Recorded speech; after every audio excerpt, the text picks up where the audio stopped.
السلام علیکم ورحمۃ اللہ وبرکاتہ۔ مولانا عباد اللہ صاحب کی آواز میں ایک بہت ہی زبردست اور ایمان و افروز بیان۔ سب دوست اس بیان کو دیکھیں۔ جزاک اللہ۔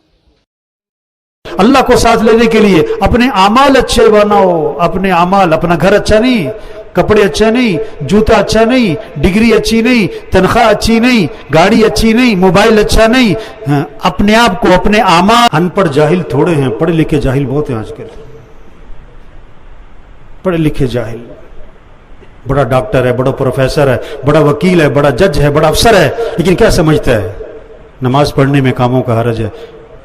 ہائے ہائے ہائے، مؤذن چیخ چیخ کے کہہ رہا ہے حی علی الفلاح، آ جاؤ کامیابی کی طرف، آ جاؤ کامیابی کی طرف۔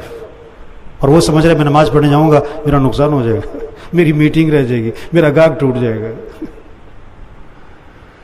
تو میرے بھائیو، تبلیغ ایک ایک کو یہ بات سمجھاؤ، ایک ایک کو یہ بات سمجھاؤ، او بھائیو اللہ راضی ہوگا تو اللہ مسئلہ۔ حالانکہ اگر وہ روزہ رکھتا اور پھر مزدوری بھی کرتا، ریڑھی بھی لگاتا، دکان بھی جاتا، سارا دن تھکتا، بھوکا ہے، پیاسا ہے، شام کا وقت، افطار کا وقت قریب ہے، اب سامنے کھانا رکھا ہوا ہے، بھوک پیاس ہے اور پیٹ کمر سے لگا ہوا ہے، زبان خشک ہوئی ہوئی ہے، ہونٹ خشک ہوئے ہوئے ہیں، اب یہ اللہ کے سامنے ہاتھ اٹھاتا، اللہ سے دعا مانگتا، جو کام کروڑوں روپے سے نہ ہوتا ہے وہ اللہ اس کی دعاؤں سے کر دیتا۔